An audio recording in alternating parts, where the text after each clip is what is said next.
Yeah, this is a story of famous dog.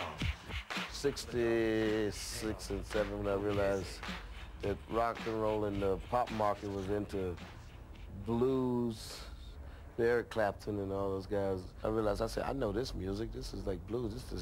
This is shit my mother used to cry, you know, when she get ready to go out and hang out. So I said, well, I'll put a little tempo to it. I won't make it quite as fast as rock and roll, but I won't make it as slow as B.B. King, Lightning Hopkins, but I make it mid-tempo. Bop, boom, boom, bop. Good old funky music, and make that my specialty. You couldn't even say the word around your house. You slept upside your boy, shut up. You couldn't say funk. Well, funk to me was is the way we lived, you know, the way we came up. It was more than the music. George Clinton was called the Parliaments then, and the only other funk band that was out then was Sly, the Family Stone. So it was War, Parliament, and Sly Stone. And I thought that George Clinton was insane.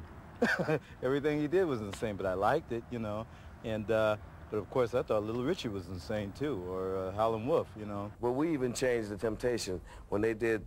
We were the ones that got them to do Psychedelic Shack, Cloud 9, Papa Was a Rolling Stone, all those songs. Papa Was a Rolling Stone was one of our intros to our show. Norman Whitfield used to bring his tape recorder to the shows, set it on the table, and record our whole show. Early sampling, we were glad because they were helping us legitimize the change from you gotta smile so bright, you know, because that was where we was at.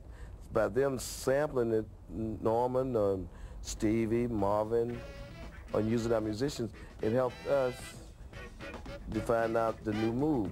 Sly came along. He really solidified, because then they, not only did they copy us, they started copying him. Boom, boom, boom, boom, boom, boom. That was Temptation was copying like us and Sly. I was in the Parliament real heavy, but I was also into a lot of 70s soulful groups too as well, like the Dramatics, the Isley Brothers, Al Green, Curtis Mayfield, things of that type. We went mixed Motown's music, we mixed the blues, we mixed gospel, funky, and I narrated it, describing what I wanted it to be. Like asking the question, Mama, what's the Funkadelic? Because we knew people would say, you know, Mama, what's the Funkadelic? Everybody had a title on the mothership. You know, like what was your title? Everyone of you. I would probably be maybe co-pilot. You know, Frankie would probably be, what would you say, secretary of backbeat. You know what I'm saying? Mudbone would be probably vice pres of front ground vocals. You know, and you know, all of it helping to guide the ship.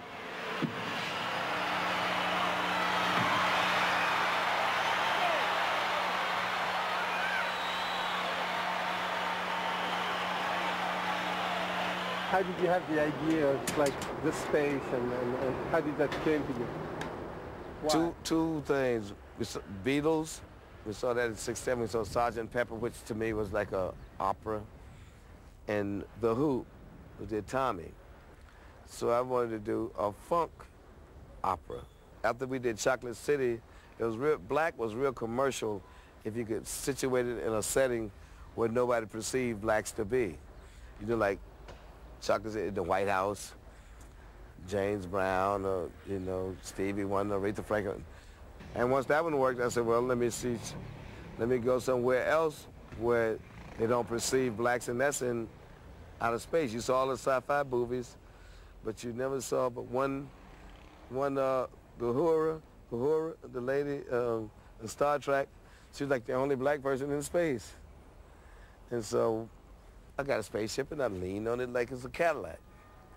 So right away you got niggas in space. I mean, a lot of people, they try to label us as pioneers of funk and punk and rock, but we're really not the pioneers because there were many bands before us that were combining different types of music together, like Parliament Funkadelic.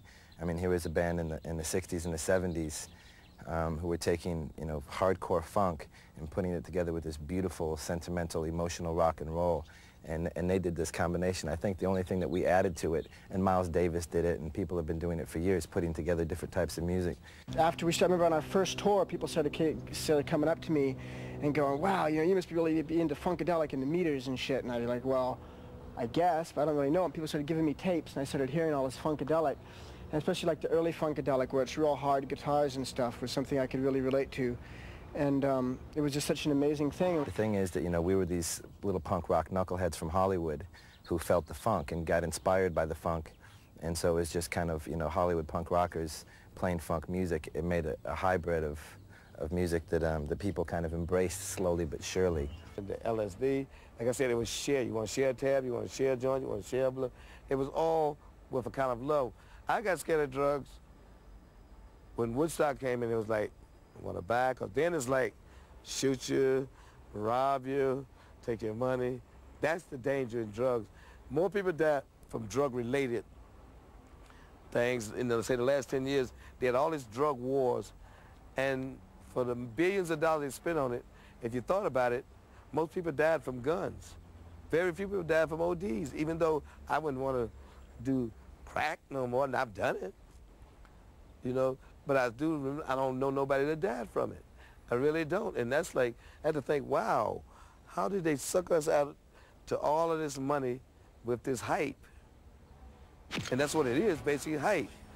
They do that so they can protect you from it. I mean, and they did it so thoroughly that even the drug dealers would come to you with a rapper that had a rap song about crack, anti-crack. A drug dealer would come to you, won't you record my boy, he's got an anti-rap, he got an anti-drug song. Called the Bootzilla Rehab Studio. What do you do there? We go there and rehab, you know what I'm saying? I mean, you know, it's a turning point for all of us, I think, and whether we know it or not, it's a turning point, and we've been given another chance to come out and show the people what has been given to us from the mothership, you know, and to have that second chance, you know, everybody don't get that, you know, like Jimmy. A lot of them have came, Elvis. I mean, a lot of people have came, and all of them kind of went, you know, pretty much the same way. We got another chance, you know, and we went through the same kind of crap, right?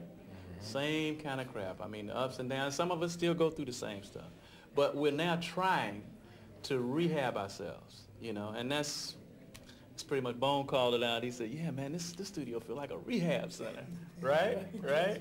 And that was the name of it, you know. So, you know, we're trying to re-evaluate ourselves and give the people what they want as opposed to what we want. And that's what we're trying to focus in on. Matter of fact, he didn't want to sing We Want Bootsy. He was ashamed, you know, he thought that was an ego. But my son was like 3 years old, and, you know, he knew Bootsy, and he was like, I told him I was getting ready to make a record on Bootsy. He said, oh, the people are going to be saying, won't boots 'em, won't boots 'em. You know, you get strange vibes when you go against the grain, you know. I mean, everybody do. I don't care what color you are, where you're from. You know, if you go against the traditional way, it's like you're a rebel, you know. And we kind of felt that way, you know. A lot of cases, you know, people take things and don't, you know, give up the credit or anything like that, or even let it be known who was the originator of it, you know. But the rappers kind of, I don't know, they kind of took to us, I guess, because we're pretty much of the same world, like right off the streets, you know. Funk came right off the street. That's where we came from. And that's where the rappers came from, you know. It's very few people, I guess, that they have to kind of look up to. I mean, that's for real. And when we were coming up, we had to deal with each other. You know, I needed a drummer, you know. We needed a guitar player. We all needed a vocalist, you know. And it was like, you know, we just depended on each other. But today, you know, it's designed not to depend on each other. You know, you got a drum machine. You know, you got these keyboards that you can write all kind of charts, you know. A lot of buttons. A lot of buttons, you know. And, you know, it's designed that you don't need each other. Das Schlusswort hat nun the Godfather of Funk, Mr. James Brown. We, as a people, got away from the funk. The funk is expressive. Back to the funk.